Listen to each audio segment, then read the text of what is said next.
Hello, I'm Nicholas Henshall. I'm the Dean of Chelmsford, and here at Chelmsford Cathedral our Sunday mornings begin, yes certainly, with prayer and worship, but also with breakfast with the Bible. That's a seminar-style Bible study where we seek to engage with the scriptures both for our heads and our hearts. And at the moment we're reading through the Prophet Micah. These words I'm recording here are part of the introduction I gave to 8th century prophecy and seek to put it in the context of the whole narrative of the Old Testament. So I want to begin with if you like, a map of the history. I'll look at some dates, and that may sound terribly old-fashioned. I think it's really important if we're going to engage with the Old Testament and understand it at all for us today, to engage precisely with the shape and what the narrative is trying to tell us. The first fundamental date in Old Testament history is 1900 BC, the traditional date for the person of Abraham. Abraham, the founder in so many senses, the origin, emerging out of the east and being the origin of the people, going down to Egypt, the story of Joseph and eventually the enslavement of the people. So Abraham kicks it all off. The second important date is the date of the Exodus. Exodus, that extraordinary movement of peoples from Egypt across the Red Sea into the Promised Land, recorded in so many Hollywood epics, indeed, right up to the present day. Very defining for the Jewish people, indeed, it's when they become a nation. Law at Sinai, entry into the Promised Land after the exile is that huge process by which they become a nation, their identity really rooted and clear. And that's normally dated somewhere around 1300, 1350 BC. So some, quite a distance after Abraham. A lot has happened in the interim. The next important date is 1000 BC, the traditional date for David at Jerusalem as king. Now, that's been quite a process. We've had the book of Judges and Joshua telling different versions of the story of the establishment of the kingdom. And then over a period of time, the beginning of the monarchy, which is shot through with ambiguity, remember.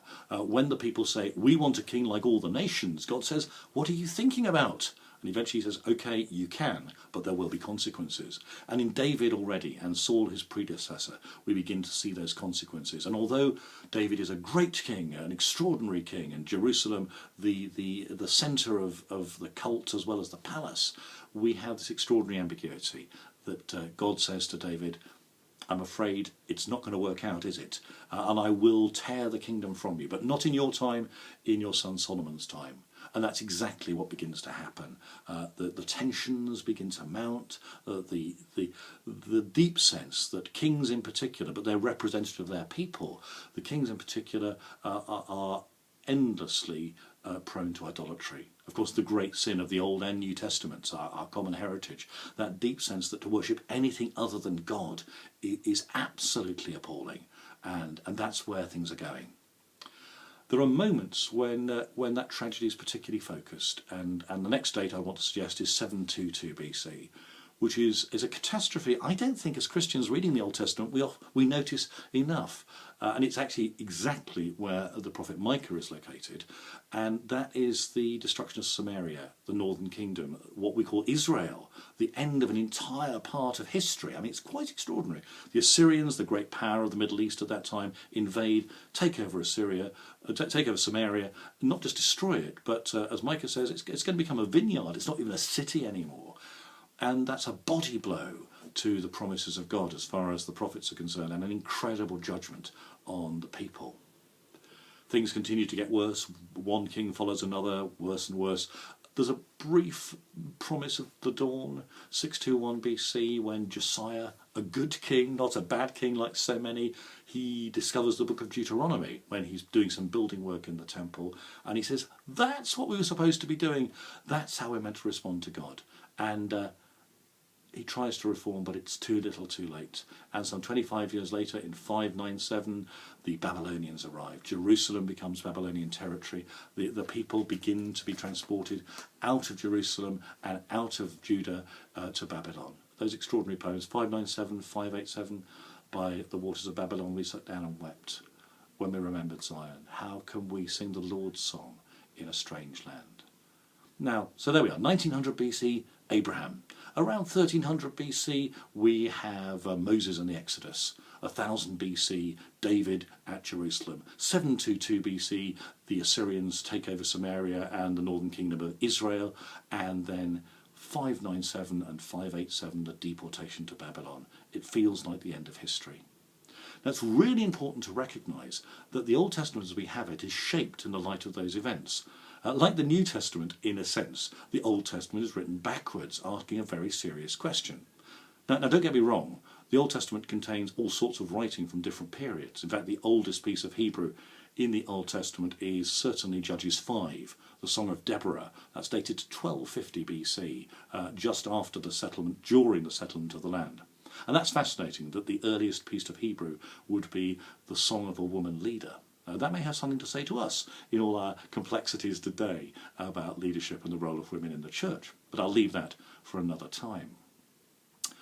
In fact, the Jewish people didn't fix what was in the Old Testament formally till 90 AD, some 60 years after the death and resurrection of Jesus at the Council of Jamnia. But that's not what I'm getting at. It's very clear that in the time following the exile, the Jewish people had to ask some very serious questions. Did God fail? Or did we fail? Were the promises of God for nothing? How do we make sense of the justice of God? Why did God do bad things to good people? Or even, why does God do bad things to bad people? A very fundamental question in faith and philosophy. And in a sense, the whole of the Old Testament is framed as an attempt to answer that question. And there are different answers throughout the Old Testament. Ezekiel's answer, for instance, is very different to Jeremiah. And we need to take that very seriously. So where does 8th century prophecy fit into that? Well, Micah is absolutely the heart of this. Let's just say something about the word for prophet. Unfortunately, in English, we often translate lots of different words in the Old Testament by the single word prophet. The same in Greek. Prophetes is a translation of so many of the different words in the Hebrew Old Testament. And that's really unhelpful. There are prophets who are what we call seers, i.e. people who tell the future. There are a few examples in the Old Testament, but that's not what the mainstream prophets are. The word is nabi, which means a kind of combination of Jeremy Paxman, the Archbishop of Canterbury, and a wandering holy person. I mean, that sort of thing. Somebody who's sufficiently part of the religious institutions and committed to them, sufficiently part of the life of the nation, but also a commentator on events saying, do you understand, if this happens, what the consequences are going to be? We need to change to do something new. So the Nabi isn't so much somebody who sees the future, but somebody who sees the present and its consequences for the future. That's exactly what we see in the book of the Prophet Micah. Each section of his book really follows the same pattern. Prophecies of doom and darkness, followed by prophecies of hope and restoration. Indeed, he's wonderfully balanced in that way, and it ends with a wonderful section in chapter 7 which hammers that message home. I don't mean a happy ending, so to speak, but actually the purposes of God will finally be fulfilled in a better word than simply the destruction we see around us. In this first chapter that we're looking at today, that's made very clear. In that it starts with a passage about Samaria. Look what's happening to Samaria, the Assyrians, its disaster. And then he turns to Jerusalem and says, and that's what's going to happen to you.